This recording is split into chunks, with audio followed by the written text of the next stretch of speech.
सुधांशु जी ने एक अच्छी बात बोली कि हम तो हारे हमेशा जयचंदों से। बिल्कुल। और वो लोग तो कम से कम बिल्कुल उपदेश न दे जिन्होंने विदेश में जाके छाती पीटी थी कि इंग्लैंड और अमेरिका जो डेमोक्रेसी के संरक्षक हैं, गार्डियंस ऑफ डेमोक्रेसी, वो भारत में आकर हस्तक्षेप क्यों नहीं कर रहे हैं। जय श्री राम भाइयों, आज आपके लिए ले आए न्यू डिबेट जिसमें सुधांशु त्रिवेदी जी और अनुराग भदौरिया जी। अनुराग भदौरिया जी को जम के जोड़ा सुधांशु त्रिवेदी ने। चलिए वीडियो की तरफ चलते। जय श्री राम। चलो भाई देखो अब मैं क्या करता हूँ, आइए देखते हैं, मजा आएगा। सुधांशु जी ने एक अच्छी बात बोली कि हम तो हारे हमेशा जयचंदों से। अच्छा, बिल्कुल, जयचंद तो आपके अंदर ही बैठे हैं। कौन है विजय शाह? वो मध्य प्रदेश का मंत्री। क्या कहता है? हमारे देश की बहादुर बेटी कर्नल सोफिया कुरैशी के बारे में क्या बोला उसने कि वो आतंकवादी की बहन है। ये ठीक है जयचंद। और जयचंद कौन है? एक आपका विजय सिन्हा बैठा हुआ आपका ही मंत्री है, उप मुख्यमंत्री है बिहार के। एक जयचंद कह रहे हैं कि हम उनका एक बिहार का सपूत शहीद हो गया, उन्हें पता ही नहीं। कहते मुझे तो पता ही नहीं, मुझे पता ही नहीं चला। बताइए, ऐसे मंत्री है जो देश के लिए शहीद सपूत बिहार का शहीद हो गया, उन्हें मालूम ही नहीं, वो पहुंच ही नहीं पाए। और हमारे हिमांशु नरवाल जिसका पति शहीद हो गया, 6 दिन की शादी थी, उसने राष्ट्र की एकता की बात बोली। जैसी राष्ट्र की एकता की बात बोली तो ट्रोलर उसके पीछे पड़ गए, क्या क्या शब्दों का इस्तेमाल किया। लेकिन आपकी सोशल मीडिया सोशल मीडिया में क्या क्या ट्रोल हुआ, लेकिन कोई कार्रवाई नहीं की। अगर आपके खिलाफ कोई कुछ बोल देगा बीजेपी के नेता के खिलाफ तो 1 सेकंड पकड़ के जेल में डाल देंगे। ठीक है, समझ गया।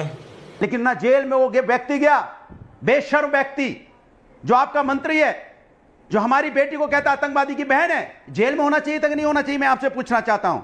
ये सब दोगलापन है। मैं तेरा दोगलापन उतारता हूं। भदौरिया जी, लगता है कि डिबेट में बैठते हैं तो दिमाग कहां पे रख के बैठते हैं। आज लंबे भी नहीं का बयान नहीं सुना उन्होंने साफ साफ मध्यस्थता वाली बात से किनारा कट लिया। और कल व्हाइट हाउस के प्रवक्ता से पूछा गया, अमेरिकी स्टेट डिपार्टमेंट के प्रवक्ता से, कि इस तरह की बात आ रही है कि अमेरिका ने चाइना के बीच में मध्यस्थता की है, वो गोल कर गया। बात तो सही है। उसके बाद उससे सवाल पूछा गया न्यूक्लियर साइट के बारे में कि ऐसा न्यूक्लियर लीकेज की बात है, तो अमेरिकी स्टेट डिपार्टमेंट के प्रवक्ता ने क्या बोला? I am not having this time, don't want to commit on the purview of this subject.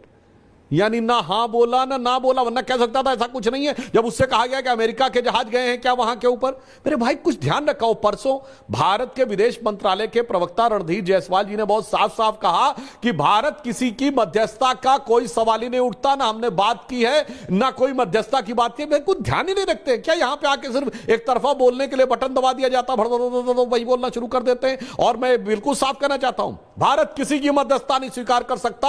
और वो लोग तो कम से कम बिल्कुल उपदेश ना दे जिन्होंने विदेश में जाके छाती पीटी थी कि इंग्लैंड और अमेरिका जो डेमोक्रेसी के संरक्षक हैं, गार्डियंस ऑफ डेमोक्रेसी, वो भारत में आकर हस्तक्षेप क्यों नहीं कर रहे हैं। बोलो मेरे भाई, बोला था कि नहीं? इससे ज्यादा अपमान हो सकता है देश का कि विदेश की धरती पे कहो कि मेरे देश के अंदर आके बचाओ। और मैं कहना चाहता हूं, जो हमारे मंत्री ने बोला है, विजय शाह ने, उसके लिए माफी मांगी है, उस पर FIR हुई है, कार्रवाई की है। मगर भदौरिया जी भागिएगा नहीं, बता के जाइएगा। भारत की सेना का अध्यक्ष सड़क छाप गुंडा है, माफी मांगी थी। ओसामा जी माफी मांगी थी। पाकिस्तान के सेना अध्यक्ष को गले लगाने वाले सिद्धू माफी मांगी थी क्या?